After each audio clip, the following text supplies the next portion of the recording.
कलाकारों की अनोखी दुनिया में कई ऐसे महान फनकार हुए हैं जिन्होंने अपने फन से इस हुनर को दुनिया में इतनी ऊंचाई के मुकाम पर पहुंचाया कि रहती दुनिया तक उनका नाम लिया जाता रहेगा।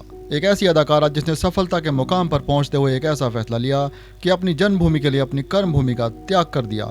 शास्त्रीय गायन में इतनी महारत हासिल की कि ठुमरी की महारानी कहलाई। वह मात्र ऐसी अदाकारा थीं जिन्होंने अपने समय में स्वर कोकिला लता मंगेशकर को भी सुर साधना का ज्ञान दिया। उन्हें बॉलीवुड की मल्लिकाए तरन्नुम कहकर भी नवाजा गया। आखिर कौन है वह महान अदाकारा, यह जानने के लिए हमारे साथ जुड़े रहें और इस वीडियो को अंत तक पूरा जरूर देखें। ऐसी महान फनकार का नाम है नूरजहां। नूरजहां एक ऐसी कलाकार रही हैं जिन्होंने फिल्मों में गायन और अभिनय के साथ साथ निर्देशन में भी अपनी एक अलग पहचान बनाई। उन्हें पहली पाकिस्तानी महिला फिल्म निर्माता होने का सौभाग्य प्राप्त हुआ।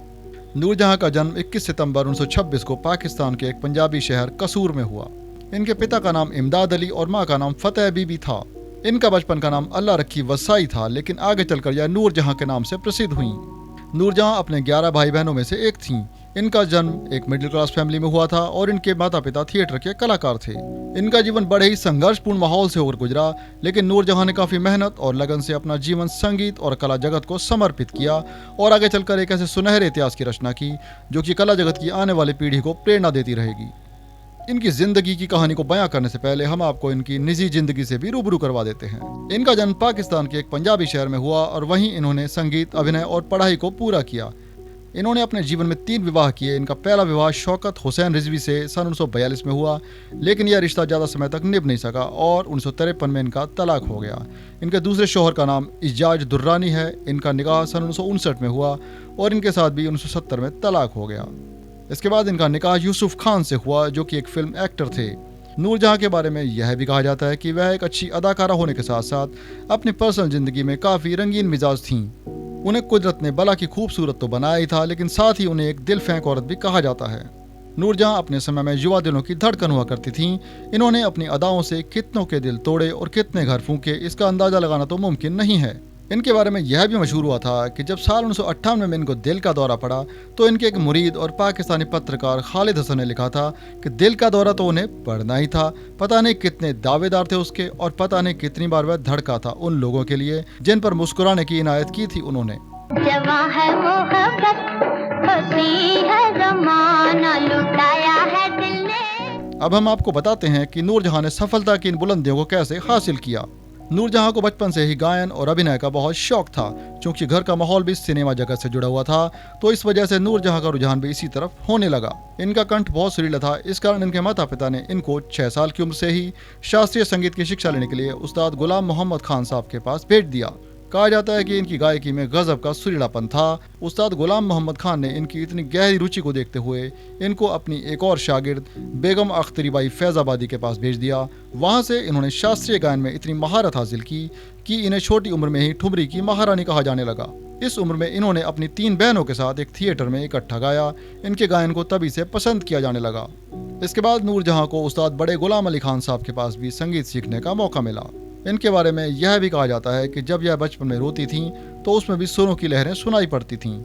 इनका परिवार रोजगार की तलाश में सन 1930 में पंजाब से कलकत्ता आ गया। यहाँ पर नूरजहां को फिल्मों में बाल कलाकार के साथ साथ गायन करने का भी मौका मिला। अब इनकी पहचान एक प्लेबैक सिंगर और एक्टर के रूप में बनने लगी।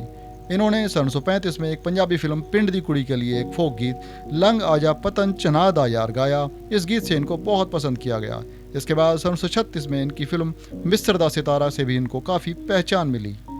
सन 1937 की एक फिल्म हीर सियाल में इन्होंने हीर के बाल कलाकार का किरदार बखूबी निभाया। अब सन 1939 की एक फिल्म गुल बकावली में इन्होंने एक गीत शाला जवानिया माने गाया जो कि काफ़ी प्रसिद्ध हुआ था। अब इन्होंने सन 1942 में अपनी किस्मत को आजमाने के लिए माया नगरी मुंबई की ओर रुख किया। यहाँ इन्होंने अपनी हीरोइन की भूमिका में पहली फिल्म खानदान में काम किया। यह फिल्म टिकट खिड़की पर काफ़ी पसंद की गई। इसके बाद नूरजहां ने मुंबई में कई फिल्में की जो कि लगातार सफल होने लगी। इस समय उनकी जो फिल्में सबसे ज़्यादा हिट हुई उनमें से कुछ यह हैं। 1945 में बड़ी माँ, जीनत और गांव की गोरी, 1946 में अनमोल घड़ी और 1947 में जुगनू फिल्म में इन्होंने दिलीप कुमार साहब के साथ काम किया था। अब नूरजहां ने अपने जीवन में काफ़ी बुलंदी को हासिल कर लिया था, लेकिन अब इन्होंने एक ऐसा फैसला किया जिससे इनकी ज़िंदगी का रास्ता ही बदल गया।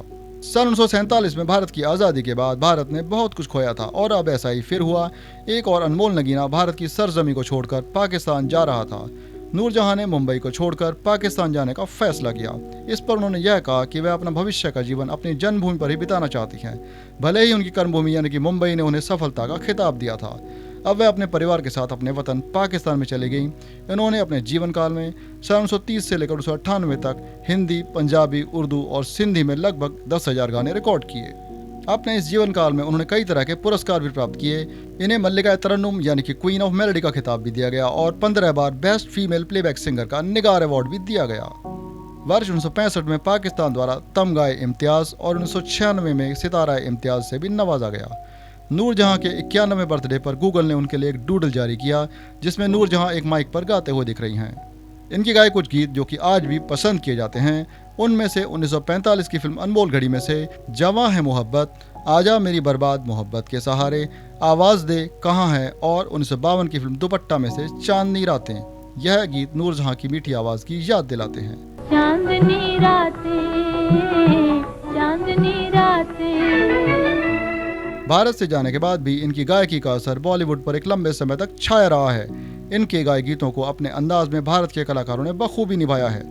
बॉलीवुड की हिट फिल्म आशिकी का गीत तू मेरी जिंदगी है जो कि कुमार सानू ने गाया था, इस गीत का ओरिजिनल वर्जन नूरजहां ने गाया था।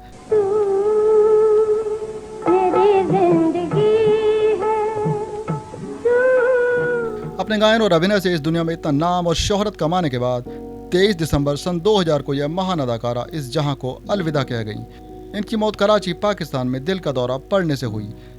कला जगत की दुनिया में नूरजहां का नाम सदा के लिए अमर माना जाएगा। दोस्तों, संगीत जगत के इतिहास से जुड़ी ऐसी ही जानकारी हम आपको आगे भी देते रहेंगे। अगर आपको हमारा यह वीडियो पसंद आया तो लाइक, कमेंट, शेयर करना न भूलें और हमारे चैनल को सब्सक्राइब ज़रूर करें। इसी तरह से हमारे साथ जुड़े रहने के लिए धन्यवाद।